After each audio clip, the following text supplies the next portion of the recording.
Demián, a sus 20 años, tiene muchas cosas que contarnos, muchas cosas que decirnos. ¿Cómo se llama el documental?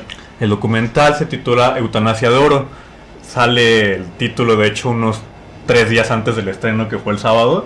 Aunque no fue un estreno oficial, pero sí fue, me parece muy importante concluirlo para que se presentara en esta semana de soberanía audiovisual, que estuvo presente en Perú, Brasil, Argentina, Uruguay y aquí en México, ¿no? En varias ciudades de forma coordinada, pues para que hubiera un material nuevo e inédito. Me gustaría que tal vez con este programa y donde más vaya a participar se tenga otro estreno, ahora sí que oficial o un poco más mediático, para hablar más sobre eso, ¿no? Claro que sí, vamos a echarle las ganas con los conocidos para que así sea esta iniciativa. Cuéntame, Damián, ¿cómo consiguen la información para realizar los levantamientos de imagen?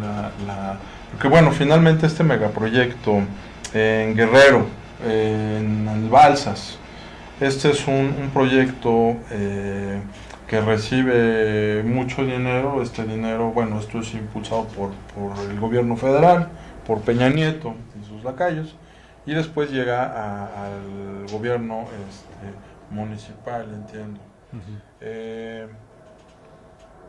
Promesas en las comunidades de empleo, de ayuda, estas cosas las hemos escuchado casi siempre, y termina en muerte, termina en contaminación, termina en despojo. ¿Cómo fue tu primer contacto con esta información? ¿Cómo consiguen esa información? La invitación que nos hacen es directamente de la gente. Esto me faltó mencionar, pues que el trabajo que hacemos pues da frutos, ¿no? Pero no frutos de que seamos reconocidos o de que tengamos un buen de likes en las páginas de Facebook o un buen de reproducciones, ¿no? Al fin eso son numeraciones abstractas que no nos sirven de nada, ¿no? Lo que importa es el trabajo de base que se hace en los pueblos o donde asistamos, y la invitación es directa de uno de los pobladores, de hecho uno que sale en el documental. Bueno, no sale su rostro, ¿no? Porque ahorita que les voy a comentar cómo está la situación de violencia ahí, de intimidación, sí, pero sí sale su voz, ¿no? Entonces ahí sale su testimonio verbal, y él es el que nos invita y dice, oiga, es que nos han comentado que hacen trabajo investigacional y nos gustaría que nos apoyaran. Pero no solo en lo periodístico, eso fue muy importante, ¿no? Sino que incluso nos pidieron apoyo jurídico, apoyo científico en esta cuestión de tomar pruebas del agua, de la tierra, para saber si hay contaminación o no, a cómo hacer las demandas, cómo hacer los amparos. Hubo un taller de compartición entre la comunidad y nosotros, y pues ahí se hizo el vínculo, ¿no? Para entrarnos un poquito al tema, ¿no? Lo que sucede ahí en el poblado de Nuevo Balsas, que anteriormente solo se llamaba Balsas, pero fue justamente con un proyecto previo de una presa, o sea, la remodelación de la estructura no hidráulica, con la cual cambia el nombre a Nuevo Balsas, ¿no? Suponiendo que iba a haber progreso, pero pues seguía igual muy alejado, ¿no? Está en Cocula, el municipio de Cocula, justamente donde que apareció en el mapa, ¿no? Este municipio, cuando se da la falaz verdad histórica de la PGR sobre la supuesta incineración de los 43 de Ayotzinapa. Entonces se empieza a visibilizar, ¿no? Que ahí hay mucha incidencia del narcotráfico, mucha incidencia de mineras canadienses, y que, como comentábamos hace rato, ¿no? Que también son grupos, consorcios más bien empresariales de Alemania, de Japón, de países imperialistas, pues que llegan aquí a los países de segundo o tercer mundo para extraer recursos, ¿no? Posteriormente a que se da este intento de modernización entre los 70s y 80s, llega una minera que se llama, y la que está ahorita, y cuál es la problemática, que se llama Media Luna, que es filial de la canadiense Torres Gold, que se ubica en muchos países, y principalmente en Perú. Allá hay una gran cantidad de extractivismo por esta minera, ¿no? Bueno, por esta empresa transnacional.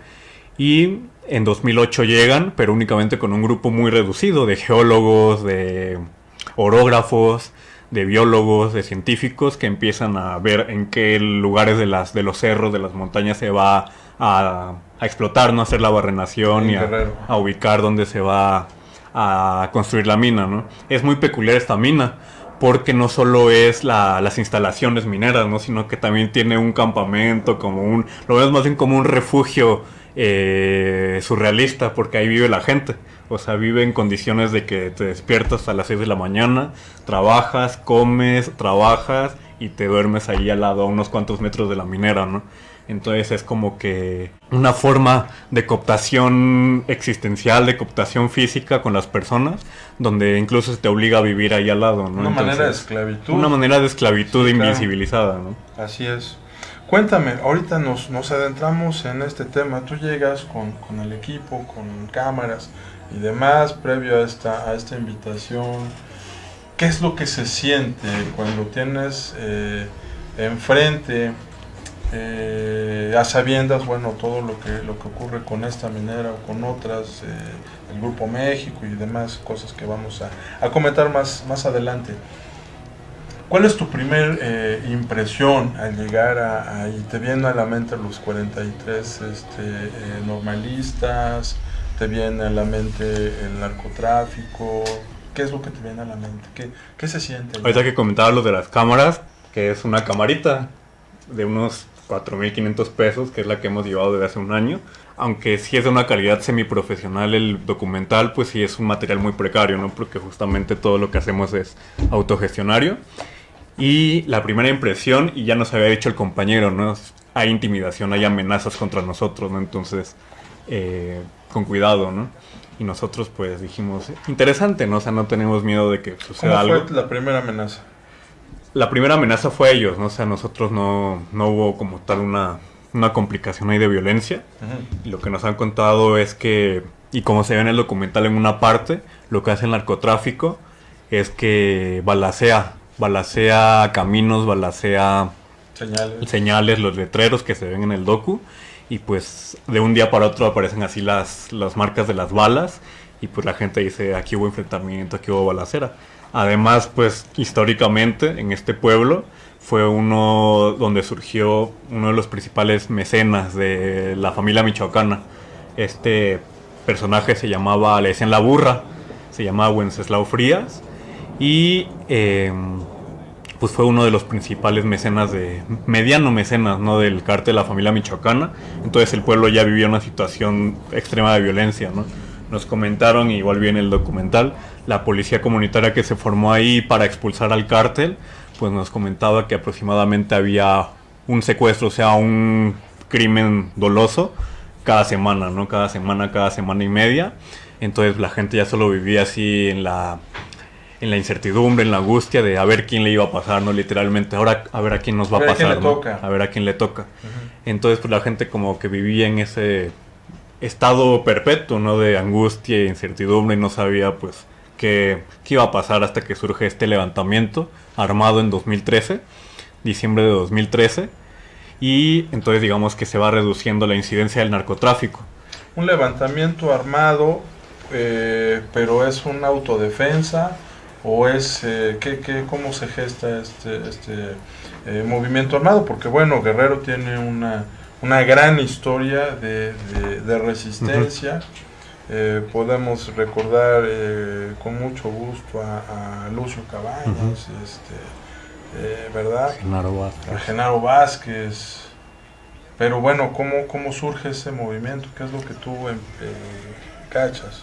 Digamos que en el momento político e histórico en el cual nos encontramos en Latinoamérica, la situación de los megaproyectos están como dándole vuelta a esta forma de insurrección, ¿no? Porque antes era como una visión ideológica en la cual la guerrilla o el grupo armado iba a tomarse el poder o iba a dominar un territorio para establecer un estado socialista, ¿no? Como la situación cabañista o de Genaro Vázquez, pero ahora surge muy espontáneo, ¿no? Entonces digamos que antes iba la teoría primero y luego la acción, ¿no?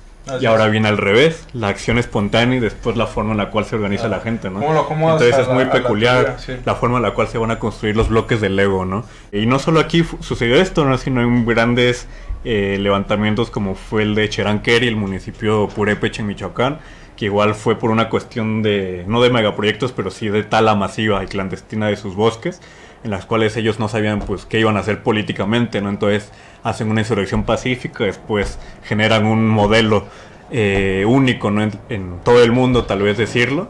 Y en esta situación en Nuevo Balsas, pues sucede lo mismo, ¿no? En el cual la gente, por pura rabia y odio, ellos así lo dicen, pues tocaron las campanas con unas bocinas así improvisadas porque ni siquiera tenían cómo conectarlas.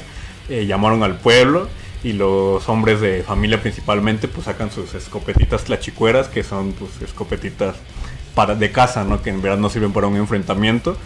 Pero el hecho de que cientos de personas estén con sus escopetitas así furiosos, pues hacen que el narcotráfico y estos grupos criminales pues retrocedan, sean regresivos, ¿no? En cuanto a sus acciones. Y entonces así logran expulsar a este personaje y a los grupos criminales que estaban allá adentro, ¿no? ¿Llegaste a tener contacto directo con algún grupo de narcotráfico? Es posible porque no se sabe quién esté ahí afuera de los poblados, quién nos haya llevado, quién nos haya visto. Tuvimos la percepción de que hay mucha polarización y ahorita vamos a como una explicación más teórica del megaproyecto como violencia estructural y territorial de la gente, por favor. Que hay polarización, o sea, la gente como que se ve mucho, como que desconfía a comparación de otros municipios, ¿no? Que ya son más, que tienen una política más emancipadora, donde hay mucha confianza con las visitas. Al contrario, hasta la visita es como que, qué bueno que viniste, este es nuestro municipio, así es Cherán, así es Hueyapan, así es Uktuk. Pero aquí no, aquí es como de, ¿a quién buscas? Vive allá, y ya, ¿no? Nos vemos, ¿no? Y hubo un momento muy específico en las lanchas, en la zona de pesca, donde estábamos documentando pues la mojarra, ¿no? Porque algo que también ahorita vamos a platicar pues fue que el megaproyecto se ha consolidado como un ecocidio. Y además, un ecocidio que daña directamente a la actividad económica primaria, que es la pesca, y en el poblado, ¿no? Entonces la mojarra se anda floja, como dicen allá, anda flojita, ya no te sirve más de 3 o 4 horas, ¿no? Se echa a perder. Entonces estábamos documentando la mojarra para ver cómo se veía a comparación de una mojarra sana, ¿no? Y pues sí, precisamente se veían heridas, se veía que olía como a fierro, ¿no? Como a metal. Pues plomo. Ajá, a plomo, exactamente. Uh-huh. Y en ese momento nos dijeron, ¿y de dónde vienen, no? Y nosotros así, no, estamos haciendo un documental con el Don Quintín, que es uno de los señores más grandes del movimiento. Saludos a Don Quintín. Pues ahí nos empezaron a preguntar y así nos dijeron, ¿y te puedo tomar una foto? Y yo dije, pues sí, no hay problema, ¿no? Al fin, pues no me voy a poner a pelear aquí por que, sí, pues son compañeros del pueblo, están tal vez inseguros de quién viene y quién no, entonces no hay problema, ¿no? Y ya nos toman las fotos, las envían no sé a dónde, y de repente llega una camioneta y se va, ¿no?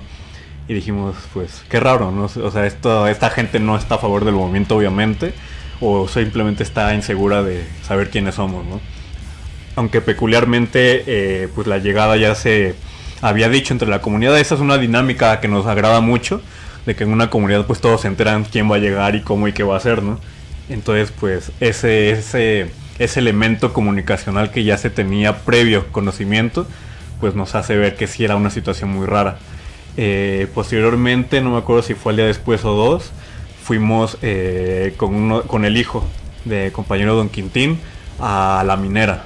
Obviamente no entramos porque hay guardias y es una privada, no es propiedad privada, pero sí llegamos a las zonas donde están las señales balaceadas, donde ha habido enfrentamientos, y pues ahí también se vivía como una situación muy, muy darketa, muy espeluznante, ¿no? Entonces, pues solo documentamos unos cuantos minutos y nos retiramos, ¿no? Porque igual decían, es que no es muy seguro aquí donde estamos. Que si hay alguna documentación de policías, hay mucho ejército a la entrada de Cocula, hay mucha policía en las periferias de estos poblados, y pues puede ser que allí haya que se filtre alguna información o algo que pueda atentar contra nuestra integridad. Presencia del ejército debido a la seguridad de los guerrerenses, no lo creo. Obviamente no. Tal vez presencia de estos malditos para reprimir, para seguir terminando o acabando con los movimientos sociales que se están gestando en todo el país. Bien, Demián, ¿cuánto tiempo dura el documental?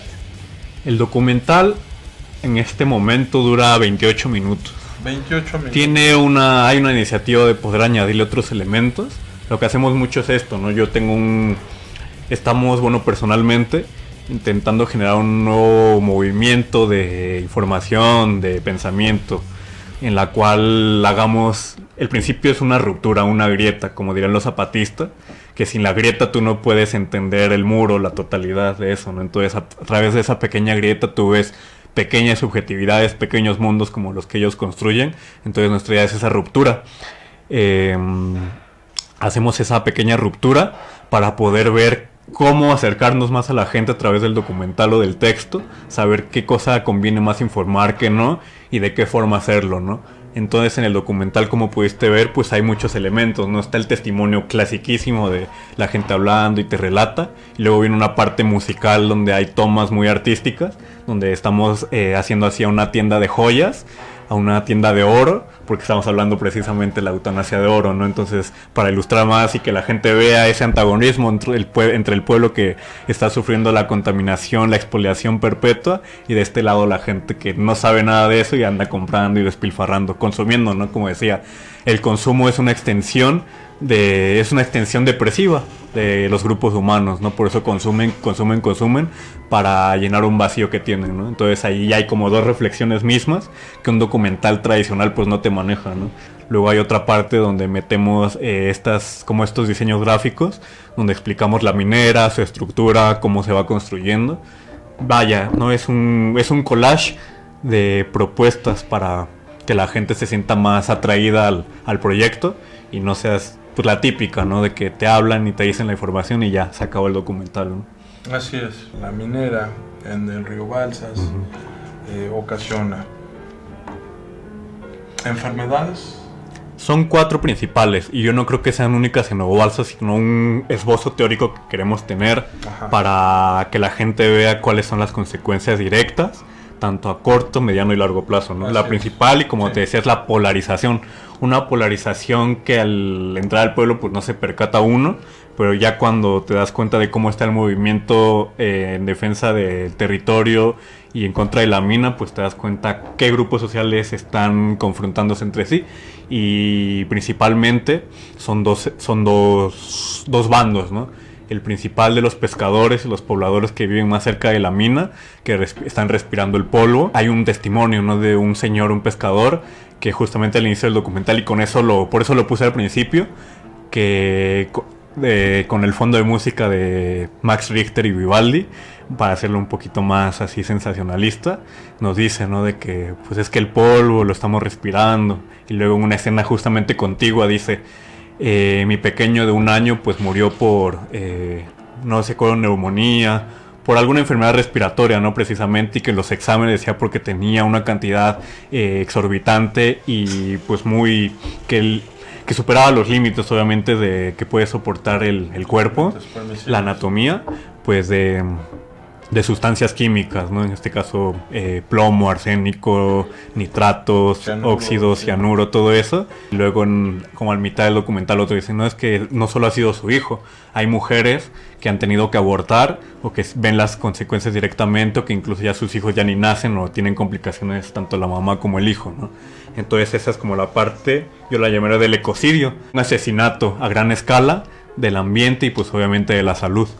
Está la polarización que te decía, los bandos no los mencioné, perdón, es los ejidatarios, que son pues quienes se beneficiaron por ceder, de alguna forma ceder, porque no es así, ¿no? Sino que hay una obligación de clase, ¿no? Una obligación de fuerza supraeconómica. Los comisariados ejidales. Ajá, pues digamos que los dueños de los territorios ejidales. Un partido político y son los que reciben el dinero y tienen el poder de dar las autorizaciones. Precisamente como ellos tienen la autorización jurídica y territorial, pues ceden sus tierras y ganan más de lo que hacían pues cultivando, ¿no?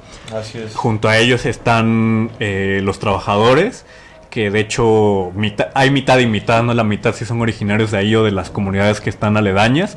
Porque precisamente se me olvidó decir de que no es Nuevo Balsas únicamente, sino la minera está al ladito de Nuevo Balsas, pero abarca 3 comunidades, que es Real de Limón, Fundición y Azcala, que esas son 4 comunidades que están allí como en la zona del río Balsas, y que estas 3 ya perdieron la lucha, ¿no? Entonces lo que hizo la minera fue como construirles una utopía inmobiliaria donde es como un complejo inmobiliario, ¿no? Como acá los de Texcoco, que son horribles, y entonces tienen un patio, tienen juegos, tienen una nueva capilla porque no tienen capilla, pero casas así pésimas. Entonces es blanqueamiento social, ¿no? Porque tu pueblo, de pasar a como era así con una gran fauna, con una gran flora, pues pasa ahí a una zona conurbada, una zona urbanizada y estilística, y la gente piensa que va a vivir mejor, pero no es nada así, ¿no?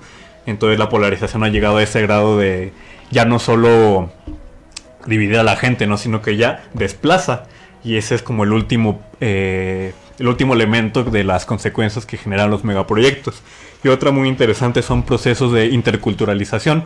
¿A qué me refiero con esto? Que, como te decía, la mitad de los trabajadores son de estas comunidades, pero la otra mitad vienen ya recomendados o por palanca, principalmente del norte, donde hay mucha industria minera, ¿no? Entonces viene gente de Chihuahua, de Durango, de Sonora, y ellos llegan con otra cultura, obviamente, ¿no? Pero no llegan con una cultura originaria del norte, sino con una cultura más americanizada, europeizada, obviamente, ¿no? Y entonces era muy curioso, ¿no? Como nos contaban de que las chavitas, las hijas, ya no pues, se vestían como se viste la gente ahí originaria del pueblo, sino que ya se visten con jeans, con tenis, Nike, hay procesos con marcas, de ¿no? aculturación. Ajá.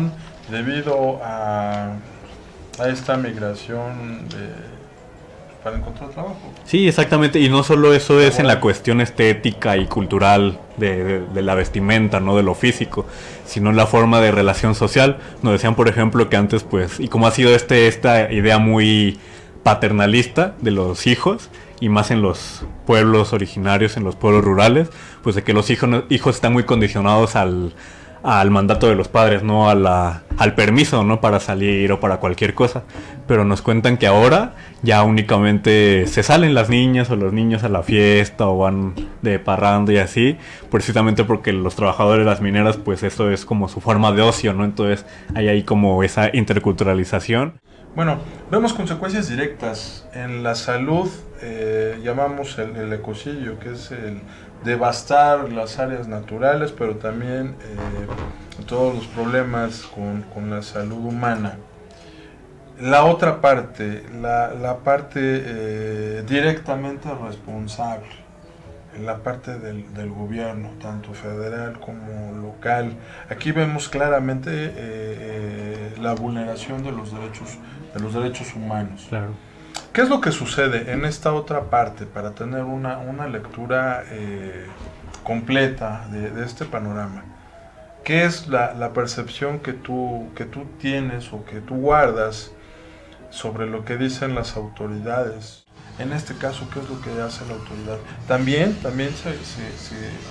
se hacen omisas? Ahí me gustaría comenzar con una reflexión más ligada a la historia, pues de que los megaproyectos no son algo nuevo, ¿no? O sea, esta afectación con el ambiente no es algo que se haya popularizado en los últimos años, sino que es la forma histórica en la cual se genera la desigualdad económica entre territorios, entre grupos sociales, pues debido a esa extracción del territorio, ¿no? Porque, o sea, una mercancía, algo que se produce, necesita obviamente materia prima. Entonces lo que se hace es ir a los lugares con menos fuerza social, con menos, ahora sí que con menos poder social, ¿no? Decía Marx que el poder social es lo que tú tienes en el bolsillo, ¿no? O sea, la cantidad de monedas, de billetes, de celulares que tienes en el bolsillo, ¿no? Entonces, como esa gente carece de eso, pues es más propensa a que su territorio y sus formas de habitar el territorio sean expoliadas, ¿no? Entonces, pues tanto desastres mineros, desastres en fábricas, desastres en el campo, sequías, todo eso se ha dado desde hace mucho tiempo. Y la autoridad, que es el Estado, no les gusta decir pues el presidente municipal o el delegado, el tal, ¿no? Sino lo vemos como el sistema que es, ¿no? El Estado y su capitalismo. Entonces lo que ha hecho el Estado en esta parte pues ha sido vanagloriarse. Precisamente en el video pusimos una pequeña cápsula periodística que nos resultó muy relevante, ¿no? Porque en esta cápsula sale Héctor Astudillo Flores, el actual gobernador de Guerrero, inaugurando la mina en 2014, unos meses después de Ayotzinapa y de esto que nos comentas, ¿no? Entonces, en ese discurso vanaglorioso dice que ha sido la inversión más grande en la historia de Guerrero, ¿no? Que son 14,000 millones de pesos, que esa cantidad se puede metamorfosear y verlo de la misma forma de la cantidad de omisión y corrupción que hay en la mina, ¿no? Y en el proyecto, porque a mayor cantidad de ganancias, pues mayor cantidad de omisión, de corrupción y de defender el proyecto, ¿no? Algo que nos causa mucho revelo es de que el presidente municipal de Cocula, se llama Eric Ulises Ramírez Crespo, él fue uno de los acusados durante el caso Ayotzinapa, ¿no? De estar coludido con Guerreros Unidos y los Rojos. Entonces se fue a la cárcel en 2015, en abril de 2015, pero estuvo unos cuantos meses, ¿no? Entonces sale y pues él sigue ahí, ¿no? Entonces los pobladores han visto, han visto en juntas y en minutas y en documentos que hay, ¿cómo se llama? Patrocinadores, por así decirlo, del proyecto. Y en uno de ellos está este personaje, ¿no? Con más de 8 millones de dólares, ¿no? Entonces, pues, las omisiones y la corrupción están, ¿no? O sea, el Estado no va a hacer caso, ni va a buscar una vía alternativa para el poblado y la comunidad. Entonces, es una extensión directa de la mina, del capital, pues la participación de las autoridades, ¿no? Eso es. A manera ya de conclusión, ¿qué otras cosas no percibiste allá en in situ, de las cuales no hemos hablado, no hemos tocado? Por ejemplo, nos hablas de polarización, de la polarización social de la propia comunidad, de esta desunión, de esta parte que unos se van, en el caso de las comunidades, la figura del comisariado ejidal, que bueno, pues son los que reciben los dineros, sí está bien, y dan los permisos. Aparte de todo esto, ¿qué otras situaciones son las que tú pudiste ser testigo?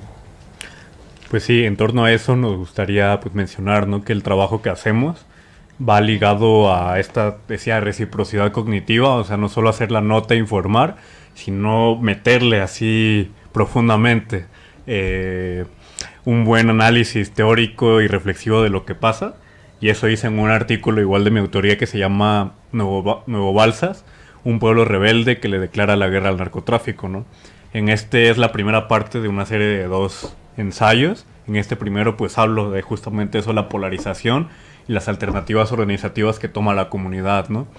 Y en este artículo, en este ensayo, pues yo veo que el pueblo, sin saberlo, está desarrollando una ruta antisistémica. ¿Por qué? Porque se enfrenta a todas las caras del capitalismo. Primero, al extractivista, que es a través de la minera más grande y más costosa de Guerrero, ¿no? Después, a los grupos criminales, que no solo es un cártel, ¿no? Sino son 2, y los grupos periféricos que están sobre esa lógica, ¿no? Pues allí había una disputa entre la familia michoacana y los rojos. Los rojos, sí, precisamente.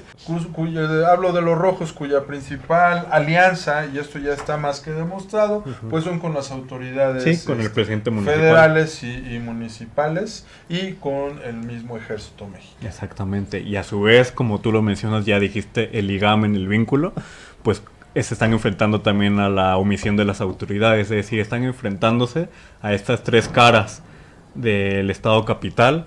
Entonces, por lo tanto, están pues demostrando, ¿no?, que ninguna de esas 3 vías son factibles para la vida humana dentro de sus formas comunitarias de existir. Entonces ellos, sin saberlo, están haciendo una resistencia masiva, ¿no? Porque en otros pueblos pues se da la resistencia contra una minera, pero no hay tanto, o no hay presencia del narcotráfico, ¿no?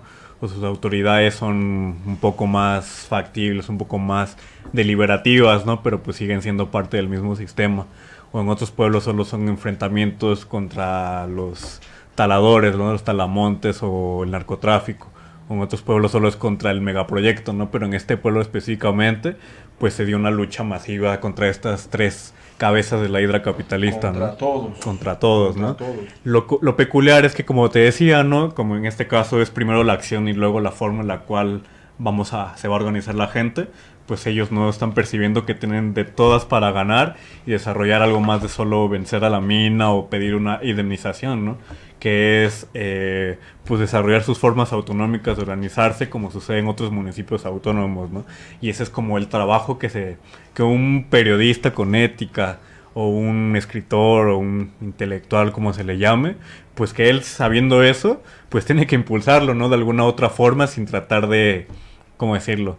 De, de ser autoritario, de obligar a hacerlo, ¿no? Que sea imperativo, ¿no? Sino que a través de un acuerdo mutuo y trabajo constante, pues se vaya dando eso, ¿no? Porque no tendría mucha ética o mucho valor humano hacer el documental, la nota, y Ajá. darte cuenta de que sí, pues pueden ganarle, pero en unos cuantos, o les dan un dinero y en unos cuantos años van a seguir muriéndose la gente o simplemente se van a desplazar, ¿no?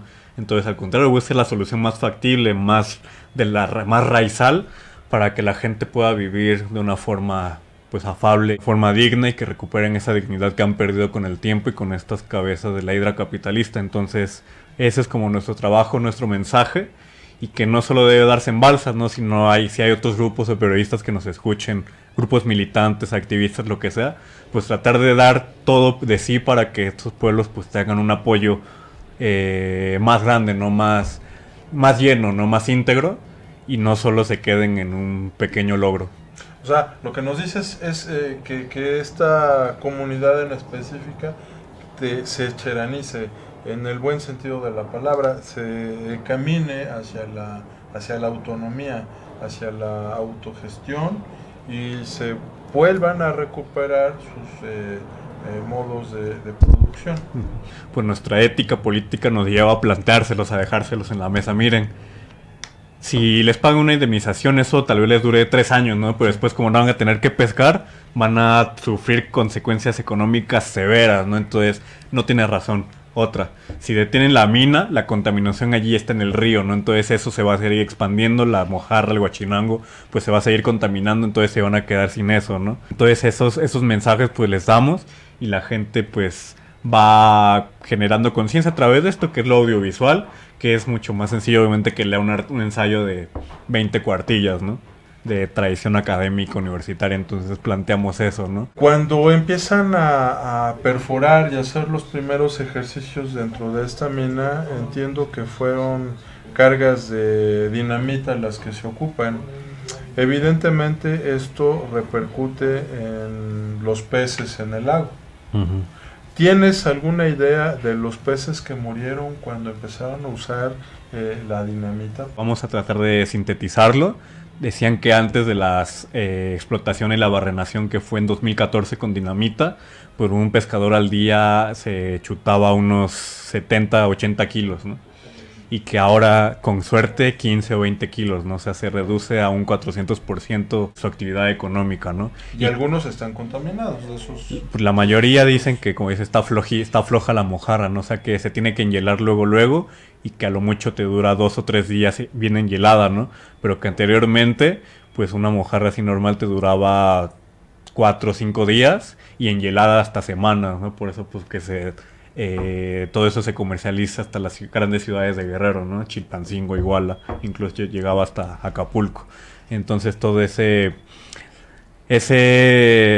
nivel comercial se ha reducido de una manera muy drástica. Los pescadores, como son el sector más afectado, pues son los únicos que se han dado cuenta. Bien. He escuchado en el radio, sobre todo, con algunos colegas, en donde llaman con adjetivos muy malos a las personas cuando o nos vamos a manifestar. La protesta es tan solo el comienzo, y nosotros en la ciudad no debemos ser ajenos a los problemas de otros hermanos mexicanos, puesto que esas truchas, esos